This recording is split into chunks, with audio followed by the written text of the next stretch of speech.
just an earthquake or something? I hope not. That was weird. What happened? I didn't feel it. Wait, like I felt something over here. Gotta check it out. Gotta check it Okay. out. Gotta check it out. Gotta check it out. I just want to say I'm excited felt the because earth move. there's a really big movie coming out this week. I'm super stoked about. What movie? Marvel's Shang-Chi. Right. Oh, yes. You know, I've been living underground. Thank you for enlightening me on what's going on in the real world. And I have a 19-year-old. I just dropped him off to meet up with his bestie. Oh, nice. They're going tonight to see. Oh, to see it? Yeah. Well, no, I guess there's an 8:15 show. Yeah. Oh. Yeah, they have showings around like 7 now, around 6, 7 o'clock.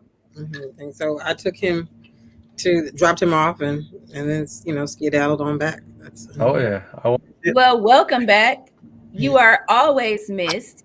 Where you been? What's going on? So we just, we trying to be hot on the mic everywhere that they will let us. I just got back from Tucson, Arizona, so very excited. First of all, Tucson is the business, people. Just so y'all know, like we need to round it up and go, park it in Tucson, go and do maybe some, Phoenix, and I don't know which way Tempe or Flagstaff. I know Flagstaff's about an hour. But they got a good comedy community in Tucson. The people of Tucson are good. Like we went, after the show, it was very rainy, which I guess they don't expect rain either. So rain was odd for them, but it was very rainy. But we ended up just trying to get some Wendy's, and the woman just insisted. Like my good girlfriend that was taking me got some strawberry lemonade. And I don't know if y'all know, Wendy's for the past few years has these kind of handcrafted, good lemonades. But girl, this woman was raving about now I say mango. I guess in Spanish, maybe it is mango, but she did not look Mexican or Hispanic to me, but she was like, you have to try the mango lemonade. The mango lemonade that went on. I'm going to put you guys some sample cups. When I tell you that mango lemonade is the business, please understand the next time I'm at Wendy's, I already know. But, the show was fantastic. We did get rained on. I put on Facebook, we didn't get rained out, but the producer, who was incredibly kind and does a lot of producing, was just like, it's not usually like this. I'm so sorry, but I had a good time. Just had a good time, and felt like I gave it my all. And secret, when I saw the other dude's flyer, that's when I found out that I was the headliner. I knew, which was fine. I knew to prepare 30 minutes. I knew to prepare, the nice, set, because I'm up to a decent 45, whatever. But but I wanted to, and I still actually forgot. There's a couple of bits that I didn't put in that 30 that I was kind of feeling some kind of way. I was like, okay, well that means we got the material. But and I just want to big up Clubhouse, because they were basically 2.5, 3 months ago, there was a cat on Clubhouse. His name is Tony Braun. He's out of that area. And people were we were all in a room one night just talking. And he was like, well, reach out to this guy. And I reached out to that guy. And then a show happened based on this. And then so crazy me though, Lord. So this guy comes. I had asked Tony on Instagram, well, are you coming to the show? Da, da, da, da. And he's like, I'm going to try to make it, your headliner, so then I won't miss you, da, da, da. He gets to the show.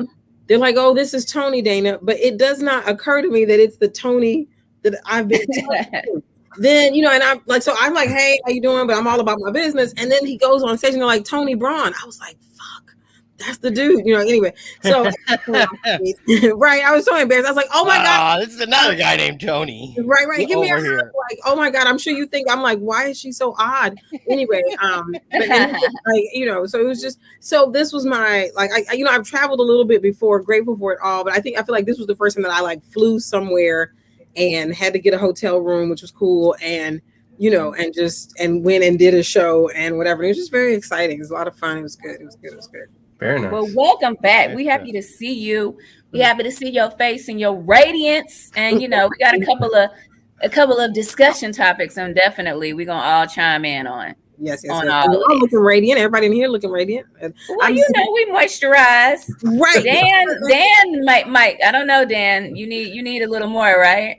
Well, I got sunburned recently. Really bad. I was gonna say I was going to ask you, first of all, I'm checking out Stephen. Stephen, first of all, is shamelessly posting his Planet Fitness comedy workout like on social media. So we know what Stephen in the wee hours of the morning. That's right. I'm trying. Like we at 2 a.m. Like here's the thing, Stephen, you're not single, but you like look at it. Like y'all see Stephen got the facial hair, he is happily married to his wife. He's trying to get sexy for his woman because his woman is already sexy. That's right. I got to get her attention somehow. Right. No. You got to stop posting that because when I see it and I'm around my family, it's just the inappropriate time for me to have those feelings. Oh, damn. Right now. Why? How did it go there? Because it always does. It always does. Okay. Well, speaking of inappropriate, y'all know who Alan Dershowitz is, right? Mm-hmm. This is the attorney for Donald Trump. I think he was pretty, respected until he, started supporting and defending Donald Trump. Well, apparently he was in Martha's Vineyard at a grocery store and ran into Larry David. They got into a screaming match instigated, obviously, by Larry David, at which point Alan Dershowitz, in the middle of the Martha's Vineyard grocery store, amongst all of the rich white people, took his shirt off to show he wasn't bad, but luckily he had a shirt under it that his wife made him that said it's the Constitution. Wait. You said he took his shirt off to show that he wasn't what? That he wasn't no punk. That he wasn't no punk. Like he was ready to get in and get down with Larry David if that's what he wanted to do in the jelly and peanut butter aisle. I was about to say, like, that's crazy. And there are rich black folks in Martha's Vineyard. Like my favorite DJ D Nice was in Martha's Vineyard this summer too. Like all the Obamas had the 60th birthday for President Obama on Martha's Vineyard. Martha's Vineyard be popping, and clearly with Dershowitz, it's really popping at the grocery store. Yeah. It's just apparently funny that there's a whole generation of those macho guys going, "Come on here, you want to rumble? You want to rumble? Huh? You want to rumble? I take on your socials. I think your socials on right now. You think you're better than me? You think you're better than me?" Like that's what I feel going on in these guys' head. Because like, unfortunately, like, didn't Joe Biden also say I take him behind the shed or something about Trump or something? Yeah. Time is like I take him behind the shed. Like, God damn it, old man, stop talking that way. They only giving out knuckle sandwiches. That's like the only self-defense they got. Knuckle sandwiches on deck, peanut butter and jelly appropriate as needed. And y'all know Larry David put a similar situation in his actual show. Oh, like that's how passionate he was about that because they used to be friends. Oh. And then they had like a real girlfriend spat, like right in and was like, put him up. So I really wanted to know, like, were they gonna fight or wrestle? Like, what do y'all think? Well, I think the reason why you don't see like guys that are 70 or older usually boxing or fighting is because the laughter diminishes the sport. Exactly. Well, I know that at 70 I'm gonna be like, fuck this.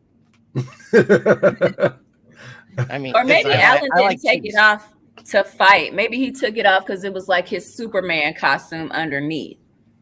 I'm just surprised he had anything underneath. The dude seems off. Well, he said his wife made a shirt and it said it was a customized shirt that had the Constitution on it. It just says like it's the Constitution.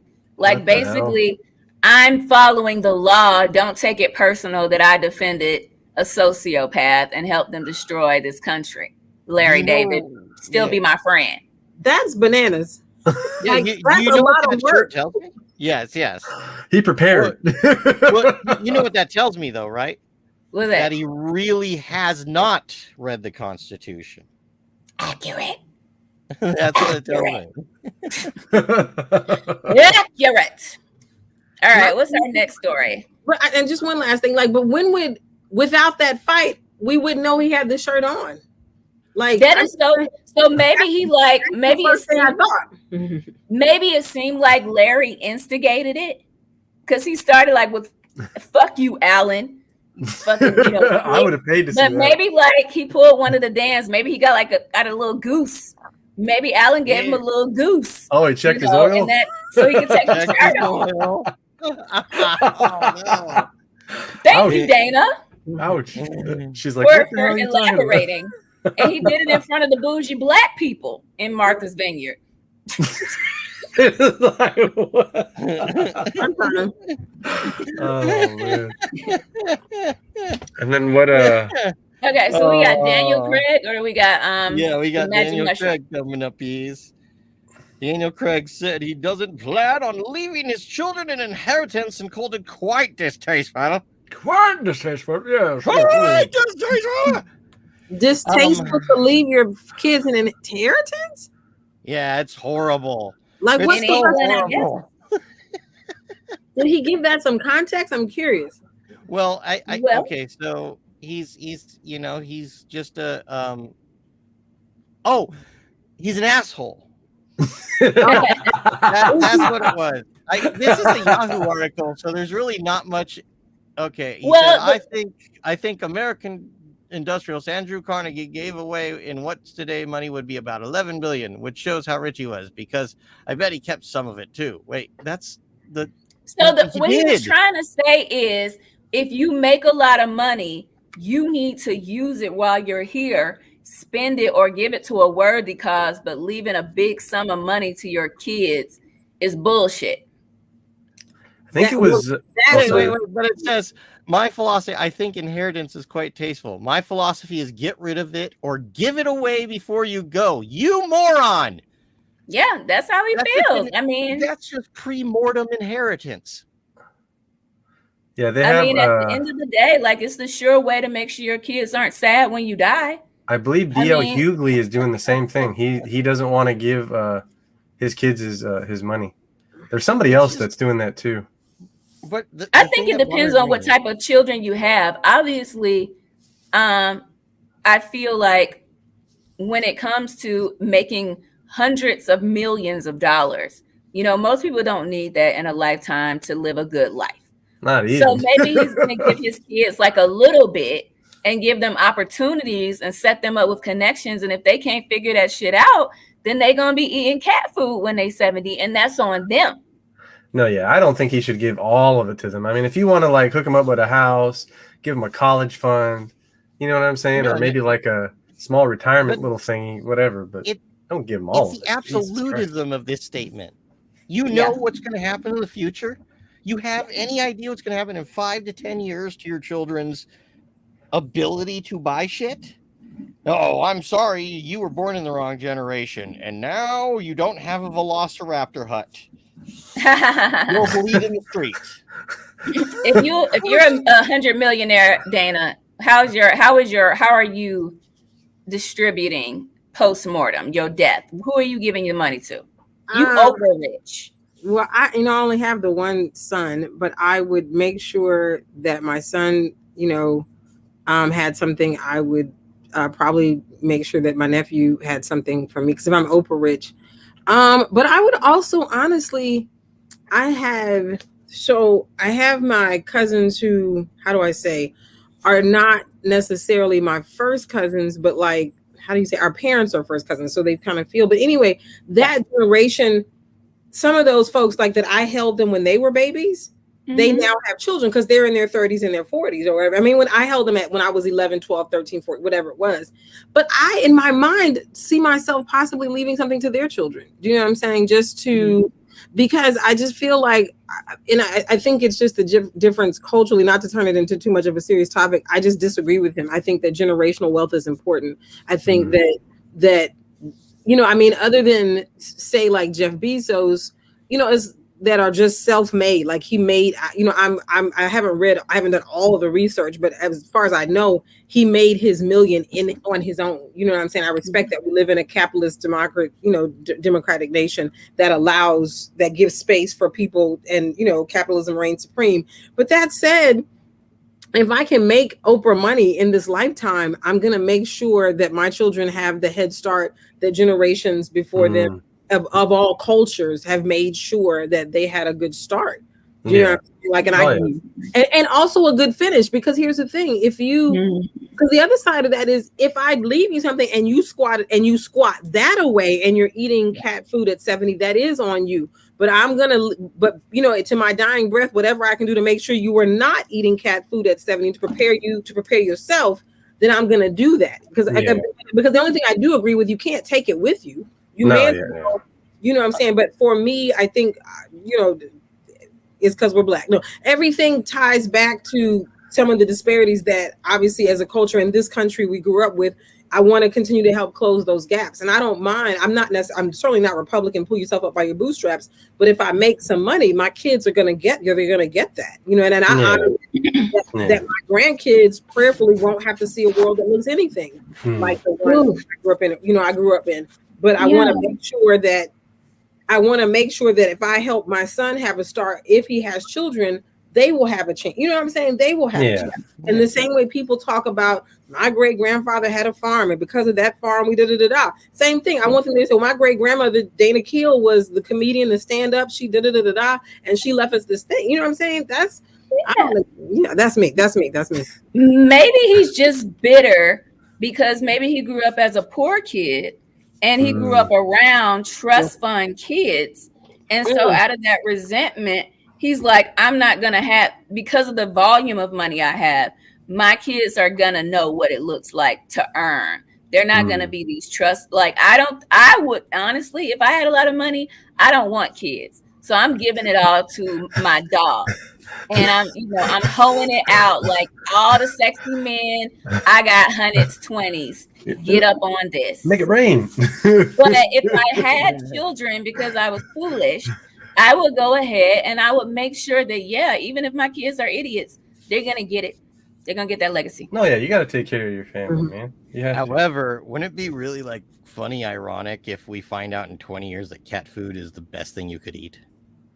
That would be so funny, ironic. That would be buy the cat food. Then all right.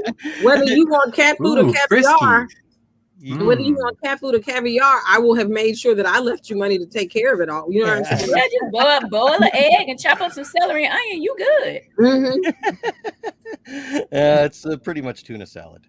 Anyway, egg salad.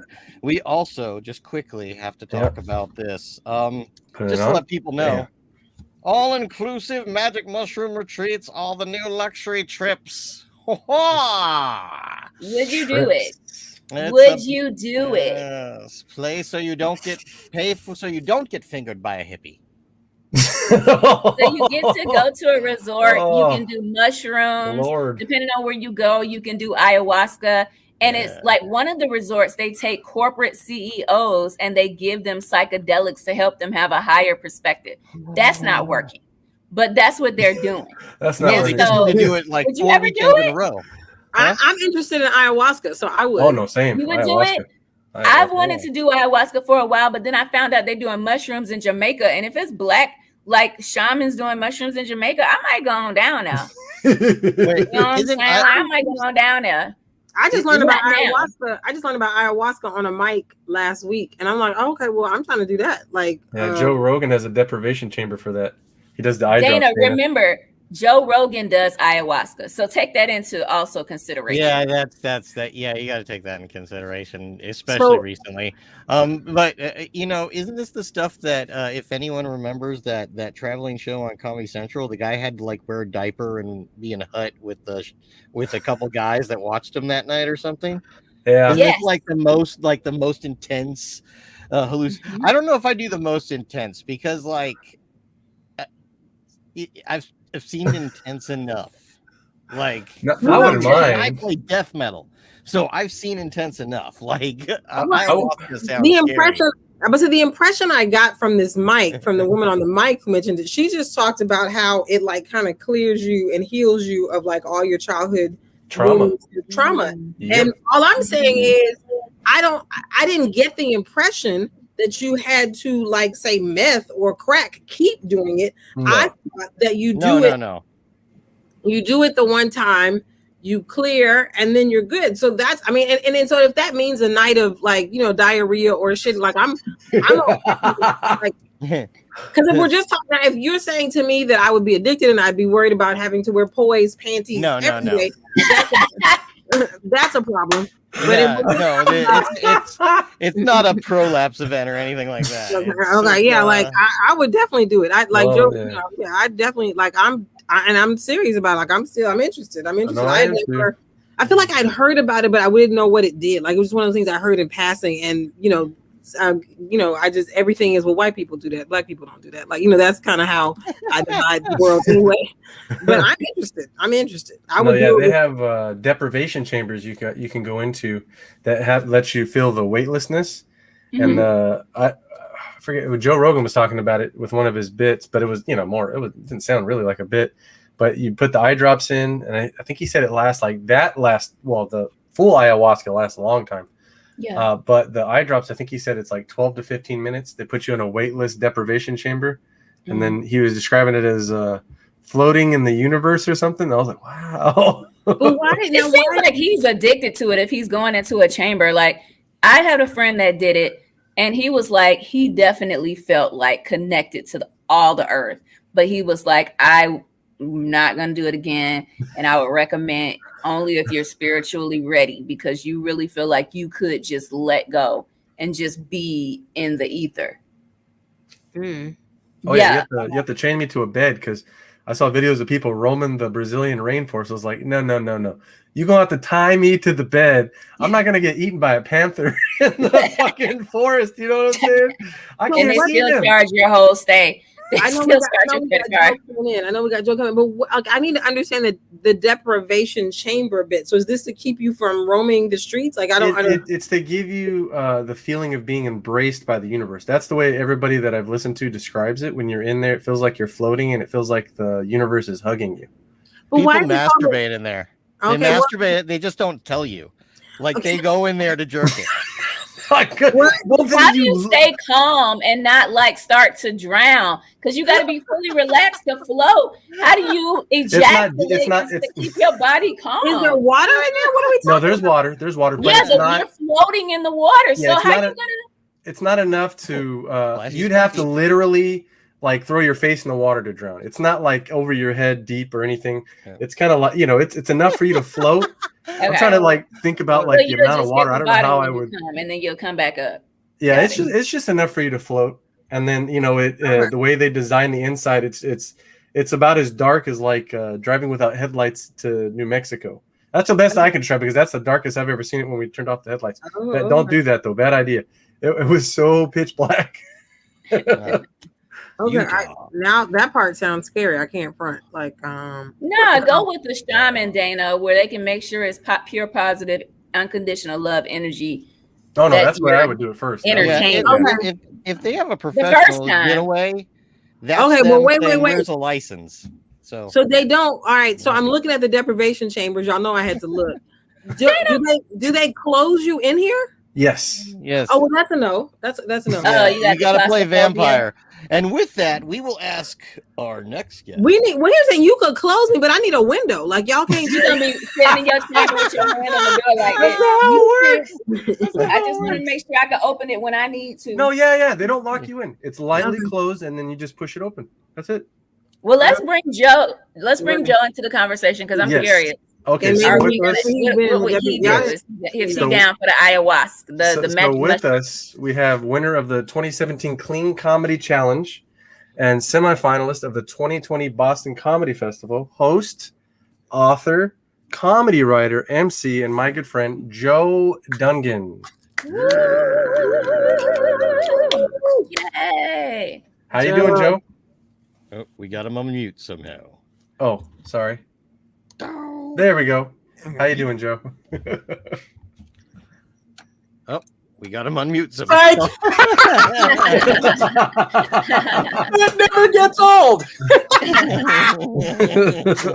I haven't done a Zoom show in months. Oh boy. What? You all have a heavy conversation. Now you're like, let's bring Joe on. No, because we want to know about you. How do you feel? Like, there's these resorts. Let's say you got free all expense paid trip to a magic mushroom or ayahuasca resort of your choice, but you had to actually do the ritual as part of your stay. Are you going to experience it? I'd need more circumstances. I would only do it. I have a friend who is studying at the graduate level. She has a degree in psychology, and she's going to grad school right now. It's a very specialized field of grad school where they use hallucinogenics to help people with PTSD and other things. Mm-hmm. And she's actually chaperoned people on mushrooms, like as a gig, like to help you. Not like some, stoners like, hey, bro, look what I got. It's like, let's hang out, with her, and we won't have a bad trip. I mean, people who are going through something psychologically. Wow. He will sit there and chaperone them and hold their hand and talk them through and make sure they don't spin off into some bad place, and then say, okay, Fred, we're going to come back now. And like things like that, just kind of gently coach them. I would only do it under those circumstances. I have never done anything stronger than tequila. Okay. Yeah. All right. Well, I'm totally down with that. I used to just be just like you until my friend did it. And since then I've been curious, but too scared. Yep. If I got, all right. Oh, no, yeah. If you're not we're here, and Dana's too scared to be locked in a pod. Me too, Dana. I didn't know that was, when y'all said deprivation, I was like, why is it called, what happened? Tequila's a hell of a drug. That's all I wanted to say. I would do the sensory deprivation though. That doesn't frighten me. No, just no LSD in the eyelids. No, there's no drugs, and I meditate an hour a day as it is, so I don't have problems just sitting still for an hour. Okay. Yeah. Yeah. Oh yeah. I think sitting still. I think quiet will drive people crazy if they're not used to it. Mm-hmm. Since the pandemic and how everybody lost their damn mind and was putting up Christmas decorations in October. Yeah. Well, that's also what's said about the anechoic chamber. If you go in there for several minutes, you start to feel incredibly uncomfortable because you're not used to hearing no reflection of sound whatsoever. And people will go in there for like 5 minutes and walk the hell out. Like, I'm done. Just long enough to put an amp in the mic and get the hell out. Like, no, this sounds weird. Imagine. Yeah. Also, shout out to whoever imitated Alan Dershowitz's Frodo earlier. Who was that? Oh, that'd be Dan, I'm sure. Dan is the voice. Frodo, or was it Schmeagol? Who was it? Oh, I don't remember now, but I could do him as anything. I don't really know how he sounds, so I could turn him into like. You made him sound like Gollum. Yeah. Precious, the Constitution. Look at this shit. I don't think we're not telling tales out of school here anymore, but Alan Dershowitz is clearly insane. Oh yeah. There's definitely something wrong with him. Oh yeah. When they asked him about being caught in his underwear, hanging out with the gentleman who supposedly killed himself. Right. He's like, you have what? They're like, we have photos, and they showed him legit photos of him, in his underwear at a party, and he's like, I don't know how you got those. That's not me. Like, obviously, it wasn't. Case closed. He's like, where'd you get that? Yeah, he straight up did the. It wasn't me. I think when you're as guilty as this guy, because didn't he go to Pedophile Island with Jeffrey Epstein and all those guys? Yes. Yeah, I mean, as guilty as that guy, you will say anything. I mean, your career is going to go spiraling off into a ninth circle of hell at this point. So you'll make up any bullshit you can think of. That guy's clearly goodbye. Yeah, I think he's the type of guy that buys those shirts on Facebook with way too many fonts and way too many words. That's totally him. Because I think he is. That's totally him. Well, Joe, I want to pick your brain because I've read a lot about you. I've seen your work. You're a very tight writer, very clever, but not too, you know how they get a little bit too pretentious and nobody gets it. Like, you're right in that nice line there. And I know you do stand up at the comedy clubs. You do clean comedy. You do corporate comedy. And did I read right that you write other people's speeches and presentations to like help them incorporate the comedy and the timing and stuff in it too? Like, which area do you really find that you enjoy the most, and which one is the most financially lucrative? Like, I'm curious. Okay, last question first. None of them. Jeff, I know you're big on giving new comedians advice. My advice to new comedians is transition to the next thing as quickly as possible, because unless you're How many pure comedians are there who are making money at it? Not a whole lot. They all get into TV or something else. I have written for a few speech makers and people who do PowerPoint presentations and that sort of thing. Finding those clients is the hard part because they all think, oh, I don't need jokes, and they don't want to pay for that. A few are like, yeah, I'll take all the help I can get. So that's rewarding. I think what I find most rewarding, what I find myself liking the most, is hosting a talk show. Really? I love sitting down with somebody for 45 minutes and going, how did you end up like this? How did you make these choices without losing your damn mind? How many doubts did you have? Because my whole life is, not getting out of first gear. I'm going, well, I want to do that, but that's scary. I'll do a little of that. But as a hedge, I'll do a little of that. And in case that doesn't work out, I'm going to do some of that and a little of that. I'll do that on weekends. I'll do that at night. I'll do that once a month. And of course, I'm not like a master at anything. So that's because I'm constantly trying different things. So anybody who's going, oh yeah, I've been doing this 30 years. How? That amazes me. And how you get past the doubts and achieve those things, and just trying to let the universe get your back, which, I've had glimpses of here and there. But I think hosting the talk show is my favorite. My favorite thing, I mean, you're all comedians, right? Have you ever walked on stage? I mean, like literally 3 seconds before you grab the microphone and you don't know what you're going to say? I don't mean you forgot. I mean you don't care. Not yet. I would say that I did it's interesting because about a month ago I was like, I really want to work on my type 5. I want my type 5 to be tighter because now I feel like I've lost if somebody said we're going to put you on Kimmel or whatever, make sure it's a type 5. I don't know what that is anymore. So I started kind of reassembling, but it was like the more that I put it in my head that I wanted to refine my type 5, I would go to mics and then just want to talk. And then the type 5 would still get ripped up because there's all this other stuff that wants to be heard. And then I finally did, for the first time, a 15-minute open mic, but that still means I'm going to come with some prepared stuff. But I would say I've never yet gone and not known what I had wanted to say. But I'm a fan of callbacks. I'm not a fan of fucking up your own time with callbacks, but I'm a fan of callbacks. And but when you get a 15-minute set, you can fuck with callbacks in this very real way. And I would say, I don't know, I look forward to that day just to see what it feels like. But I still kind of feel like even if I'm not sure how I'm going to start, that's the closest I've been. I don't know what I want to open with. There's usually a good callback. And then I start there. You can always find a callback. I guarantee you, all of you, any comedian listening, if you've got 5 minutes, I guarantee you can find a callback or several. Right. Yeah. Just keep writing. And I feel you also, because I know what it's like to just write jokes for the sake of writing jokes. And after years of telling them, you're like, wait, this isn't me. I don't want to do that anymore. I used to be very much about staying on script, getting as many laughs per minute as possible. Yeah. And then over the past 2-3 years, I've slowly said, I know clean comedy winner aside, fuck it. I don't want to do that. I just go on stage and I'll start by just talking what I want to talk about. I'll find my way through it.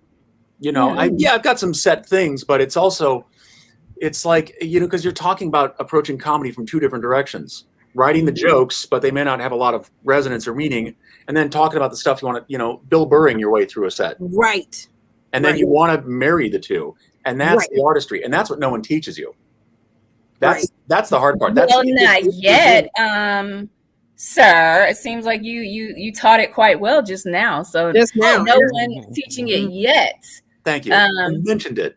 I think it's the kind of thing that you kind of have to discover on your own. It seems like every comedian who does that has their own version of a meltdown 5, 10, 15 years in. They all have stories like that. Carlin melted down on stage in Las Vegas before he became the Carlin. You guys want to have a trip. Watch George Carlin in the 1960s on the Ed Sullivan Show. Yeah. He is different. Hippy dippy weatherman time? The hippy dippy weatherman stuff and the radio DJ guy. Very different from the Carlin that we knew from the 80s and 90s. Very different. Yeah, he lost over 90% of his income by becoming the Man in Black for a while. Yeah, no, I think he had some tax issues chasing him his whole life too. So, but honestly, as I like to say to people, be glad you're not famous because you can screw up all of this and no one's going to. What are they going to do? Lose followers? They're going to take you off the radio? I mean, what are they going to do? Yeah, it's right. So you're famous. It's a lot to keep up. So you're passionate about doing the interviews and hosting, and I get it, because like I can see how you love to compile information, even just talking about the ayahuasca, and like, you know, I know the research and it's really cool. But you also mentioned your spirituality, your meditation, let's see what the universe, where did that come in the picture?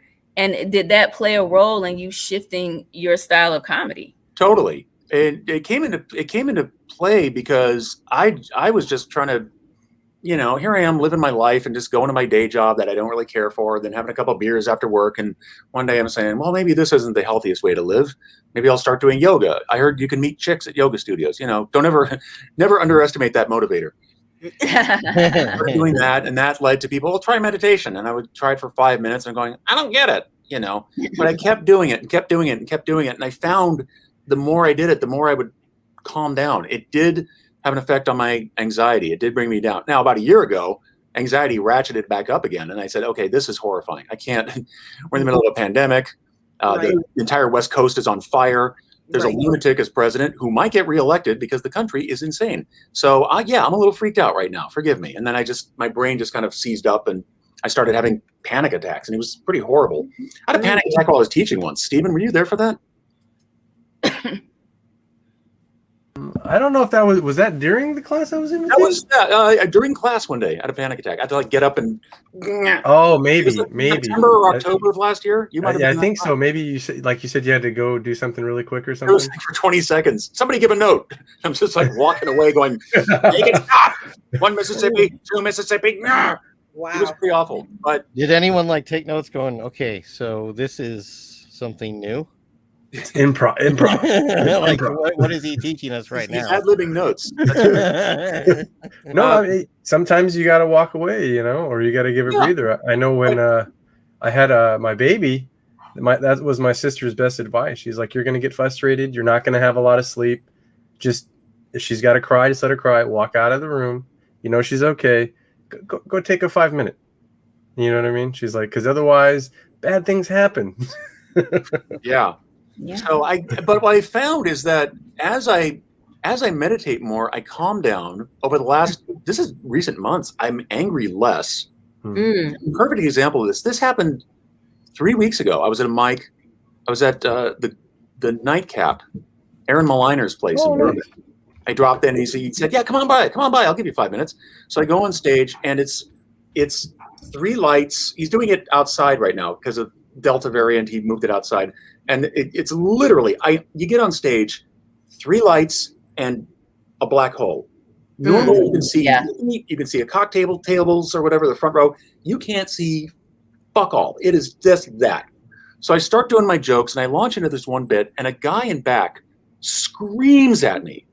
I was doing a bit it's a new bit I'm doing about Republican yoga instructors.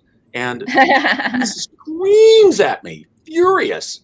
And Aaron recorded it. He might have it on video. So shut up! Shut the fuck up with that shit. I see that shit all the time. And at first I'm thinking, this is my second time doing the bit. How on earth could you see this all the time? I didn't know what to say to this guy. But I talked him down because, yeah, there's a side of me that's like, you're being a dick right now. But there's also a side of me going, there's a reason for this. And I don't know if he's drunk or off his meds or what. But yelling back is just going to escalate. I see how this goes. And I'm not, I'm not one of those guys. I'm not one of those alpha comedians. So I'm not going to fight. Plus, I'm looking at a pitch black. This guy might be 6'8" with a machete. I don't know. Right. So I'm talking him down. And then moments later, he calms down. I think other people were shushing him. And he said, sorry. And I'm going, it's okay, brother. It's all right, man. Because now I've got the upper hand. I mean, escalating is a mixed bag. You can take the high road. I mean, the audience is on your side already. Right. So then I kept going with my bits and I recovered and I did fine. And then I get off stage and the other comedians gather around me like I just saw Paul McCartney or something. Like, what happened? I was like, some dude went apeshit on me. I don't know. But afterwards, I bring this up because afterwards, I'm standing in the alley watching the rest of the show and people get up and leave and he and his wife get on bicycles to go away. And then they stop and he walks back to me and I can tell he's not going to hurt me. I can just tell by the body language. And he sticks his hand out and he says, hey, man, I'm sorry I lost my shit on you there. And I said, it's okay. Again, how many shows do you do that are really important? Like almost none of them. So I don't really have a reason to get mad. Whatever. This was gravy. I wasn't on the lineup anyway. Aaron just threw me in there. And I said, what's the matter? What's wrong? What set you off? And he said, I'm tired of people equating Republicans as people who hate poor people. I'm around poor people all day. Because I did a bit where the Republican yoga teacher shits on poor people. He says, I'm around poor people all day, and all the volunteers I see are Republicans. And I said, oh, okay, I didn't know that. Thank you for sharing that with me. And I've since corroborated with people who say, yeah, I work at shelters and churches and things, and they're mostly Republican who help out. And this is a point of view I never considered, because a lot of things with jokes is it's a shared frame of reference. My frame of reference is Congress doesn't give a shit about any of us, especially the Republicans. Democrats, as David Mamet says, Republicans don't bother to put the trash in the trash can at all. Well, Democrats will at least throw the trash in the direction of the trash can. But either way, the problem doesn't get solved. At least Democrats pretend to give a shit. Republicans don't. That's the trope that I'm hanging on when I tell these jokes. But what I'm realizing more and more is that there are gray areas. There are some people out there who be like, that's not true. But, it's on a case-by-case basis. I think by and large, people are on board with me on that. This guy just happened to have a bad day. And Aaron was furious. Aaron almost threw the guy out. A friend of Aaron's was there. He was like a Taekwondo master and was screaming at the guy to shut up. And I'm going, did I do that? I'm sorry. I don't want to get a guy beaten up. But Aaron passed a rule after that because of me. No heckling. Wow. Which that's that. But yeah, it's a long-winded way of answering your question. Yeah, it's informed the way I react on stage. I love that that's what stops their rage at something so offensive. Oh, there's a sign that says no heckling. Fuck. Whatever works. I love that y'all had the conversation, because it is true. Everybody has a perspective, but the solution comes when all perspectives are understood. There's no one way to solve a problem. Yeah. So that's amazing. And not only that, but it makes your stand-up more airtight. Yeah. You don't want half the audience walking away going, that's not true. What's he talking about? If you can come up with a premise that is unassailable, then you've got a pretty solid base for a bit there. So that's kind of what I aspire to. So if there's guys out there going, what's this problem with Republicans and poor people? Well, if I get that enough, I'll scrap the bit. I'll scrap that joke. That's exactly the things about all my disaster material. That's interesting. Thank you. That's just an incredible thing. I mean, I go to a lot of mics, and I find myself they're not feedback mics, but I have found myself trying to. There's a particular mic I go to. We don't heckle each other, but it's this kind of, there's a space for people to have a little bit of talk back. And every now and then, if I hear something, I'm just like, hey, this thing, I did a bit, a couple of things happened. This guy was trying to do a BLM bit. I tried to give him some perspective on what he was saying, but he literally is like, well, I still think such and such is silly. It's too long of a trope to go into, but it did teach me a lesson. I certainly do not think that all white men are evil, but at that moment I was like, I do see, I'm a woman of a certain age, and I'm like, oh, I really see the problem. I thought I knew the problem, but I really see the problem with this too. But nonetheless, during the mic, I have a joke that I've been working on about George Washington Carver. Everybody knows that he developed the peanut butter and things from sweet potatoes. We know when I was a Black History kid. So a guy gets up after me and decides that he wants to kind of have this callback trope moment on George Washington Carver and nuts, and the connection between George Washington Carver's nuts, and so I'm sitting there, and it's a mic, so it's a little different. I just say George Washington Carver was castrated, because I'm just like, in that moment, I'm like, I know he doesn't know this, and I'm not saying that, and it's a callback, so I don't think he's necessarily developing a bit. But I also think that I would be an irresponsible descendant of enslaved peoples if I didn't tell this man who's trying to make a joke about a man's nuts who was castrated while this man was a slave before he became famous. So it was just an interesting moment. And it really, really changed the tone of the rest of the mic. Well, but, yeah. but I was, grateful for the opportunity to ultimately, and not in the great way you did, but to break bread a little bit. Because what I felt like in the end is we're all here trying to tell these jokes, but you guys are just a little bit wiser from this moment on. What you choose to do with the information is on you, but you can't say that someone didn't tell you that this is the deal with that. Did he talk to you afterwards or no? He actually did not. He was scared. Huh? You know he was scared of you, Dana, after that. I think they all were, but that's not. No. But he didn't. He didn't. Yeah, he might have just been embarrassed. Mm-hmm. Because the other guy who I said something to, he was trying to. This other guy was like, I marched with BLM, but I don't understand when I see the signs on social media, beautiful Brianna, like because I guess in his limited thinking, he assumes that there's someone's placing a higher value on her outer beauty over this justice. And when he got off stage, I just say to him, I said, hey, just so you know, it's about an issue of humanity. Like the larger problem here, everybody's looking at it as these basic police injustices, but this is an issue of humanity. This is an issue of how a group of people that's how people see us, as less than human. So this idea of beautiful Brianna is not about valuing some type of outer beauty issue over the justice that we're seeking. It's about the larger issue here is she was a human being. She was a beautiful person. She was all the things that are revered in other people, the same. But literally, when I tried to kind of I actually went to him after because I wanted to be able, and he literally said to me, well, I still think it's silly. Oh, and I said, oh, you are hopeless. Got it. I'm gone. Yeah. Yeah. Well, at least he was honest with you. And I appreciate his honesty. Mm-hmm. Because it lets you know, like a capacity for empathy, and it's okay. Yeah, I don't, because I just mean he's a bad person. Well, it means what? Tell me. It just means that in this situation, number one, he's probably feeling a little emasculated because you know more than him, and so he's defensive. Okay, and you planted a seed. And number two, people are sensitive about their comedy and they don't want to get rid of their jokes. And number three,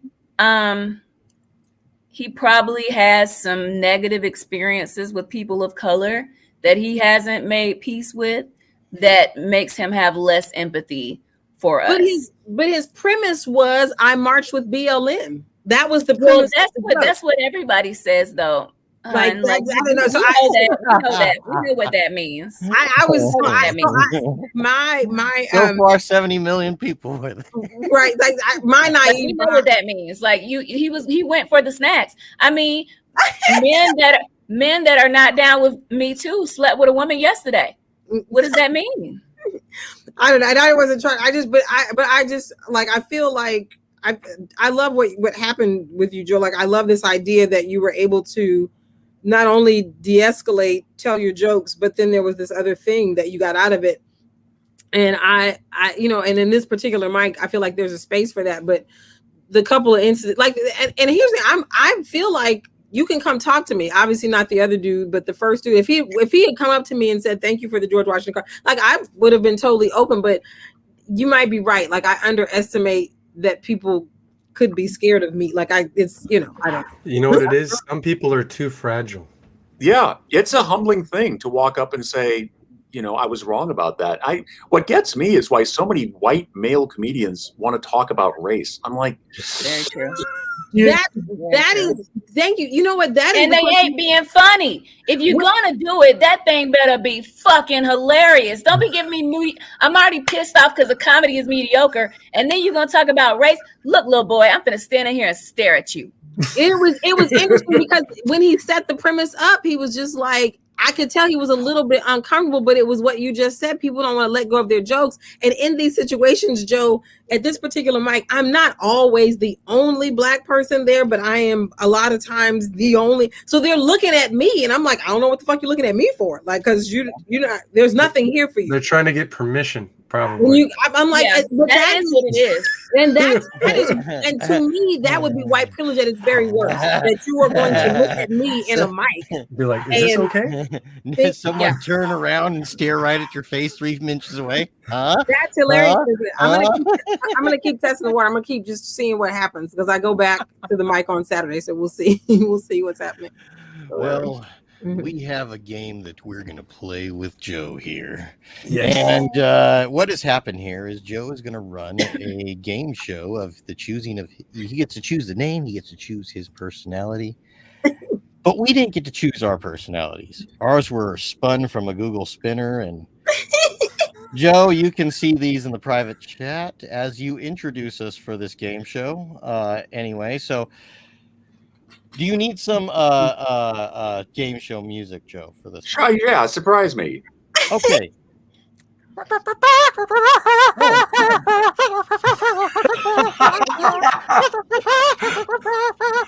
Oh boy. Needs lyrics, but good otherwise. I'm surprised. You can't really dance to it. It's like I'm gonna put my hat down. Hi, everybody. Welcome to the very first Therapy of the Absurd game show, cleverly titled The Therapy of the Absurd Game Show. I'm your host, Joe Dungan, and we have 4 unbelievable contestants here tonight. First of all, please welcome Victoria, a vegan taxidermist that studies regeneration. Hello, Victoria. Why, hello, Joe. Thank you for inviting me here. I'm sipping my vegan water. It's very regenerative of my system. I haven't cut my hair in 32 years. That's fantastic. Also, please welcome 3 babies in a trench coat. Stephen. Hiya, 3 babies. Oh, how are you? We're doing good. I'm fine, thank you. Well, that's all. And a small town teacher that moonlights as a bat wrestler. That would be Dana. What's up? The future is female. That's all I got for the bat. Thank you. And finally, an Amish person that wandered onto the set and doesn't know where they are. Please say hi to Dan. Hey, where's my cows? Oh. That's commitment. Yeah, don't hurt yourself there. Okay, we're just going to go one by one here, and I've got several categories, and I'm going to let each person choose their category, and they can choose an easy question or a hard question. There are no points, and clearly no winners. First up, the categories are chemistry, Academy Awards, baseball, rock and roll, presidential history, and the internet. We're going to start with Victoria. Which of those categories would you like? Chemistry, Academy Awards, baseball, rock and roll, presidential history, or the internet? Give me, I know you think I want chemistry, darling, but give me rock and roll. Rock and roll it is. We're going to start with the easy one first. You can have an easy question or a hard question. Your call. Easy. Give it, I like to start nice and easy. That's good to know. And later make it rough. Victoria, the vegan taxidermist that studies regeneration. Here is your rock and roll question. How many #1 hits did the Grateful Dead have? I feel like this Amish man over here is going to kill me because I have no earthly idea, darling. Let's say 37. 37. No, I'm afraid that's a little too high. I'm going to throw it open to the rest of the contestants here. Does anyone want to chime in? How many #1 hits did the Grateful Dead have? 17. The Bible. Oh, 17. 17. And Dan? 1. 1. The Bible. 7. Can I have a guess? You babies? I'm gonna say 5. No, 6. No, 7. The correct answer is 0. The Grateful Dead had 0 #1 hits. Let's move on to 3 babies in a trench coat. Chemistry, Academy Awards, baseball, rock and roll, presidential history, or the internet? Academy Awards. Academy Awards. True or false? 3 babies. Stephen Wright once won an Academy Award. True or false? What do we think, guys? Yes, what do we think? I will say yes, it's true. The correct answer is yes, it is true. Stephen Wright won an Academy Award for a short film called The Appointments of Dennis Jennings. Very good. 1 point for Stephen, but do you really want to be a winner? No. Let's move on. Next up is Dana, the small-town teacher that moonlights as a bat wrestler. Dana. Chemistry, Academy Awards, baseball, rock and roll, presidential history, or the internet? Ooh. I'm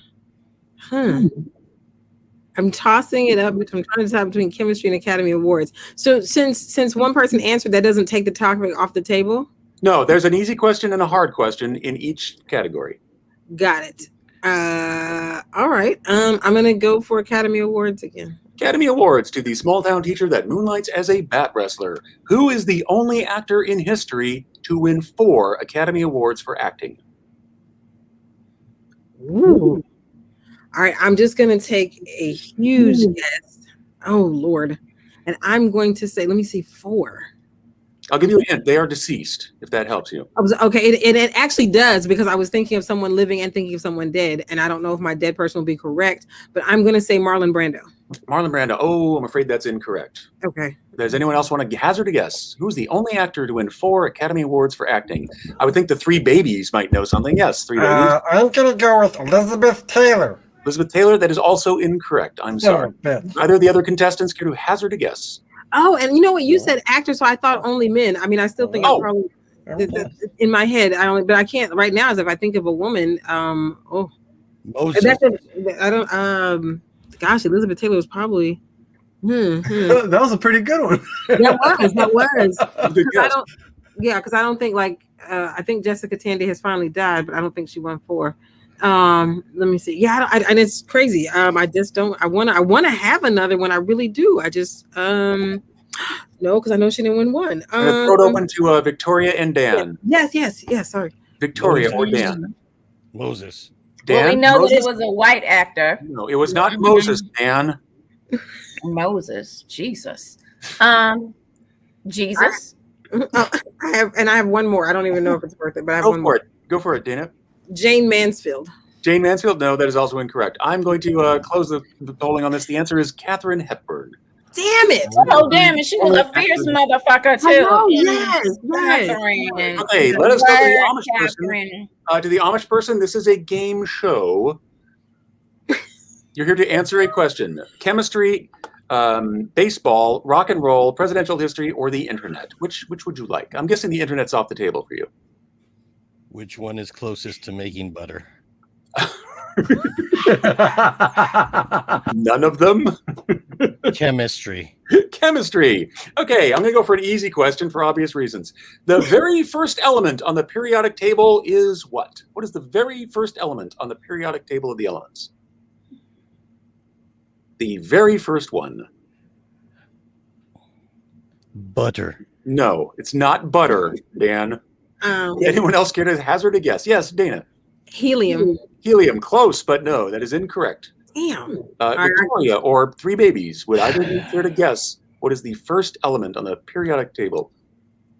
Hydrogen.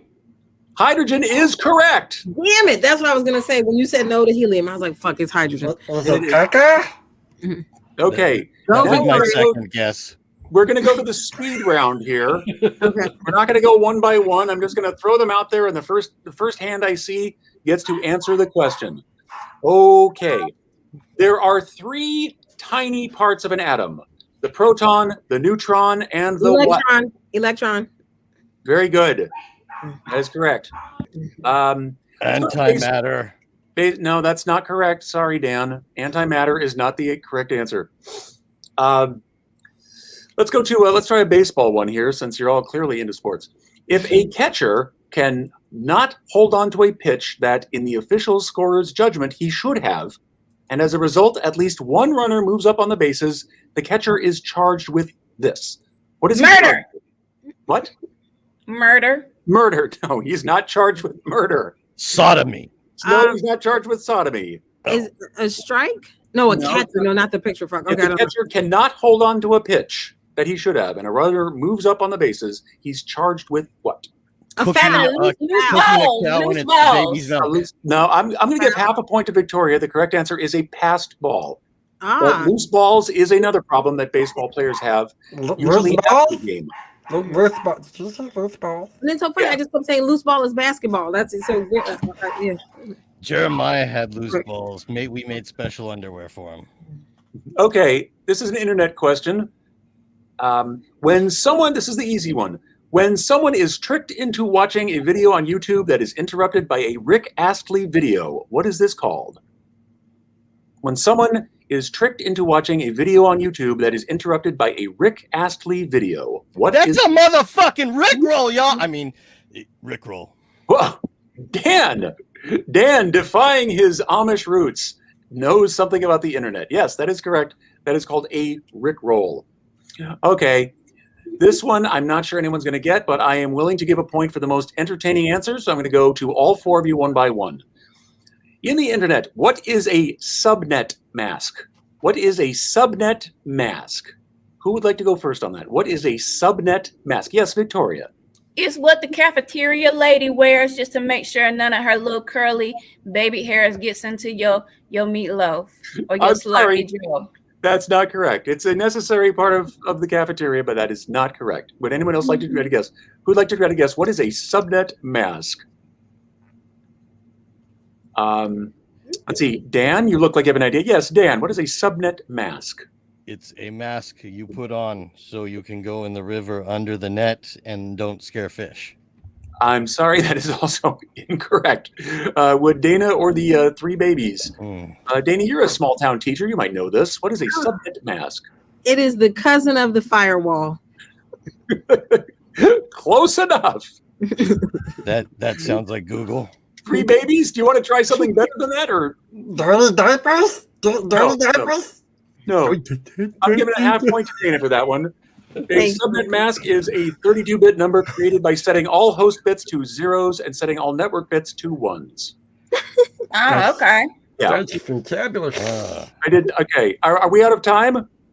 Yes. I think so. We're out of time. I'm declaring the audience the winner. Yes, clearly. Was yes. this powered by electricity this whole time? Thank you all for participating in the first ever Therapy of the Absurd game show. Nice. That was fun. Yes, I feel like a winner. I got a point and a half. Yay.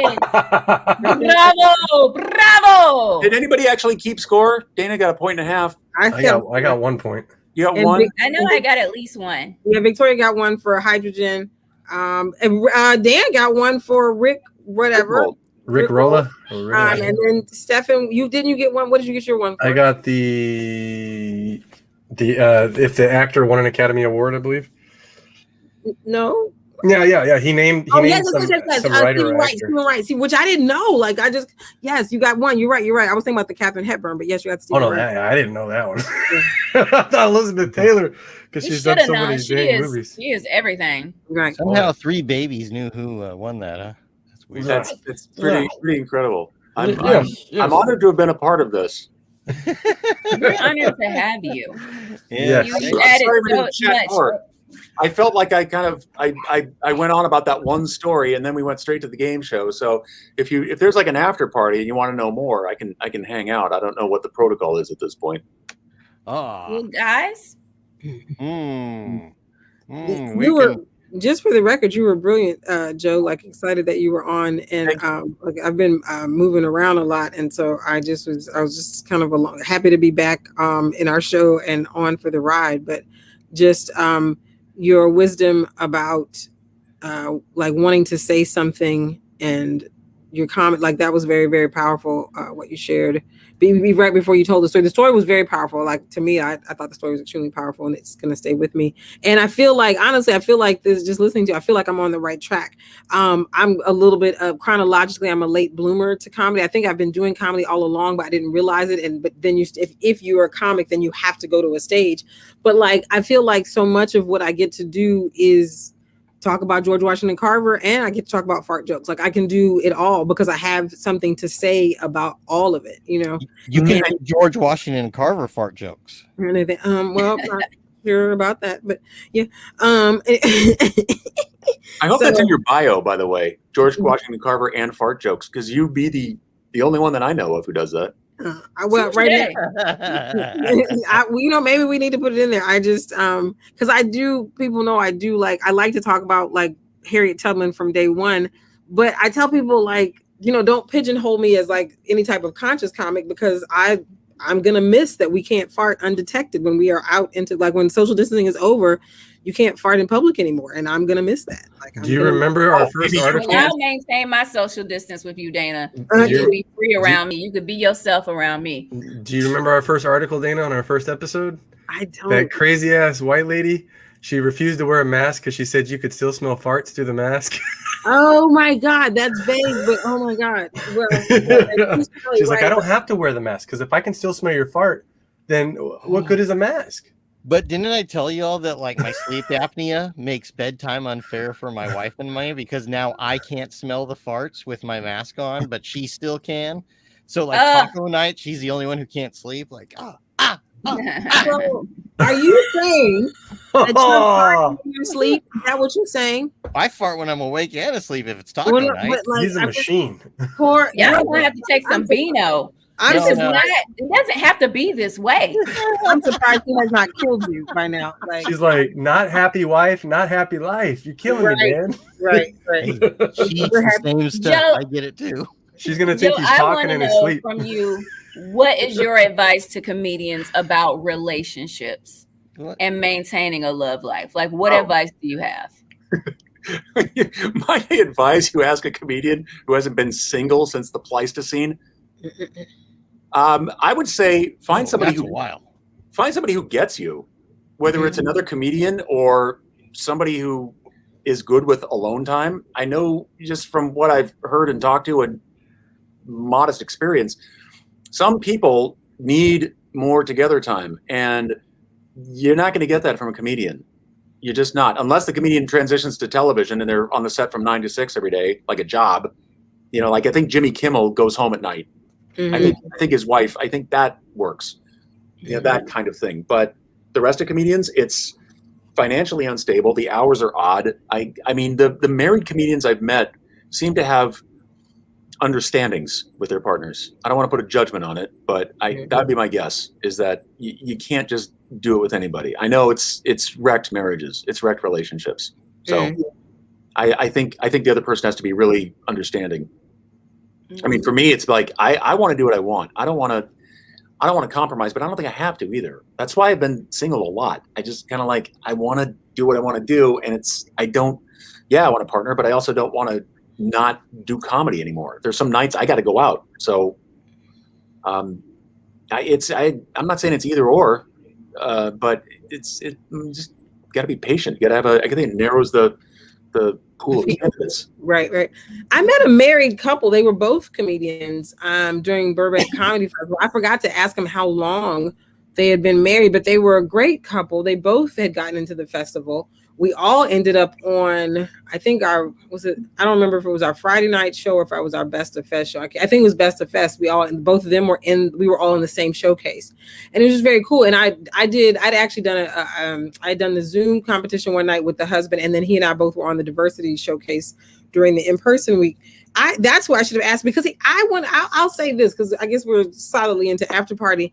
Like, I see, even though people say like, don't fuck comics, don't date comics. Like, I feel like, but who else is going to put up with this? Like, do you know what I'm saying? Like, and in my head, I think you have to find if you're open, find the right comic for you. I mean, like, I don't think that you got to be careful about like promoters and booker, like that sort of stuff. But I think if you find, a fellow journeyman or journeywoman, to me, that's the best of all worlds.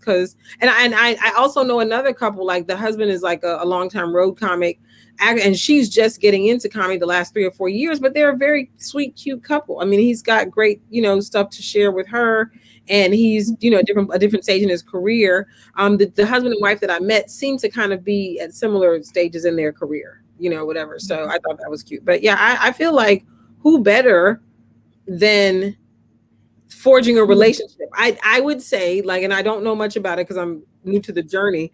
I don't know that I would like, without sounding crass, I don't know that I would be on tour on the road somebody and like be fucking that person.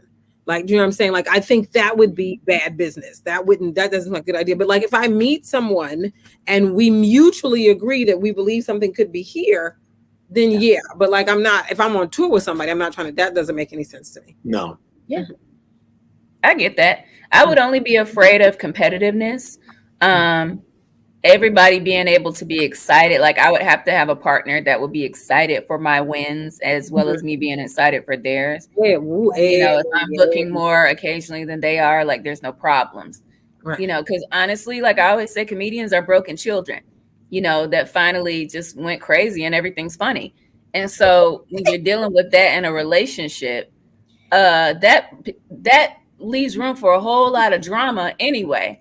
And then to find somebody that's emotionally mature and willing to like run this race with you, even if they're not winning and vice versa, that would be a dream partner. No, yeah, it's that was one of the things when I met my wife, before I even got into comedy was, does she like video games? Because I dated a lot of ladies who fucking hate video games. You're playing that shit again? Fuck. So I got very lucky and fortunate. My wife, she loves video games. So it helps if you are with somebody who does obviously have similar or the same interests. Yeah. Why try to swim against the tide, right? Yeah. Or someone that's, understanding and supportive, and like some of your interests, like, my wife and I both like video games, but she also puts up with me getting hammered and then telling her, listen to this, it's Death's Sound of Perseverance. Like, this is his album before he died, but it's his best shit right here. Like, she puts up with that. Does she have a sister? Does she have a sister? She sounds amazing. She does, but like, don't let that be heard out loud, Lauren. We ain't even entertaining none of that. No, I think he means Dan's wife. Does Dan's wife have a sister? Yes, Dan's wife, not. No, yeah. She has a half sister also, and her dad thinks possibly a quarter sister, but he's not sure. Yikes! Yeah, man. His toe was in there. I'm lost, bro. What are we talking about here? Anyway.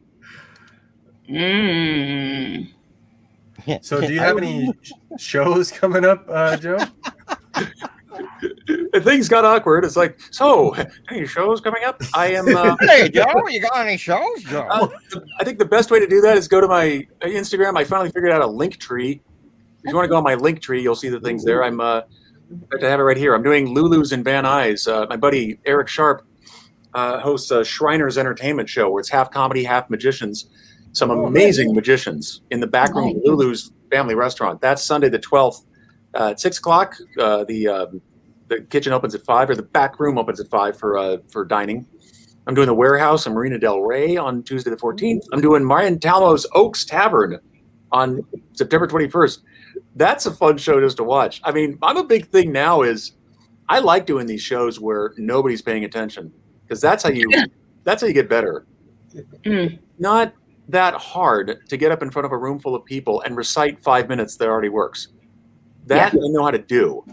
Put me in a room full of people where like the 8 people drinking are in back because they don't want any part of your comedy, and try to entertain the 3 who are watching.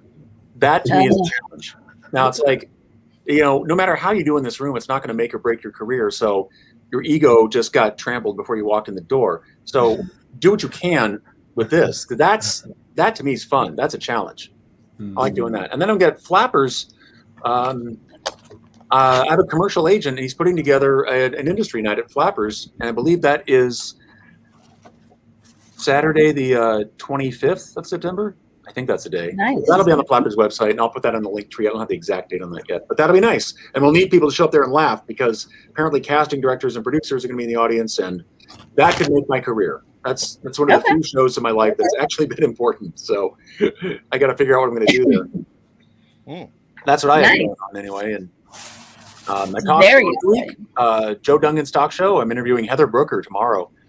She is the entertainment reporter for NBC 4 LA.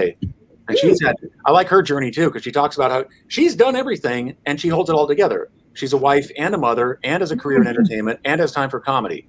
And everything just seems to line up. And I don't mean that dismissively of all the work she's done to get there, but it seems like nobody can juggle all of that. That's hard. Somehow did it. She's doing it. She's figured it out. Wow. It's amazing. That's amazing. And good for her. Right. Is she married? I'm curious. Yeah. She's married?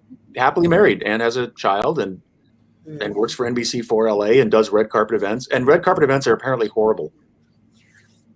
I would imagine. Mandatory too. As a reporter, I've done some. So it's, she tells stories about how awful it is from the reporter's side, from the interview side. Yeah, apparently it's torture. It's awful. They never look happy. They never look happy. They always look strained. Yeah, if you work for one of the big shows like Entertainment Tonight or Extra or whatever, you get access. But if you're you're working for Schmucky McGee's website, they put you down at the other end where nobody wants to talk to you. And you've got to call out to people, and you've got to get them to stop, and because if you can get some time with them as soon as the bigger outlet opens up, you might get lucky that whoever at Entertainment Tonight or Access is talking to someone, so you can grab the person. But as soon as the space opens up, they're like, okay, so they can get to the bigger outlet and all that. Yeah, it's apparently an ugly side to that business. So I'm glad another bullet dodged there.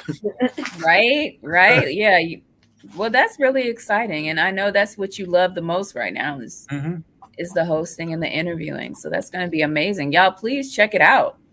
Right. Thank you very much. Joe Dungan's talk show on the YouTube, and there's 23 episodes from previous shows on there. So if anybody wants to look at some of the oldest, I interviewed a mime, I interviewed a voice actor, I interviewed a psychologist who works with comedians.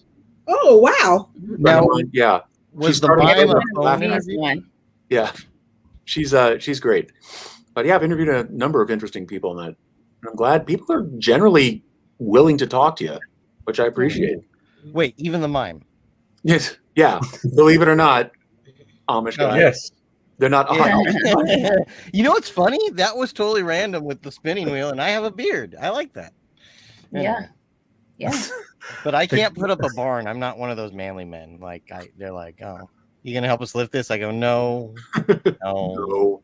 Does anybody else have any shows they want to throw out real quick? Yes. We are trying out our Volume 1 Clubhouse versus Zoom, the Battle Royale. I have some comics that I met on Clubhouse that are great, and comics that I met on Zoom, and I don't know what it's going to really be, but we're at the Chateau tomorrow at 7. If you want to support us, I'll just do it both ways. If you want to support us, the discount code is Club Zoom.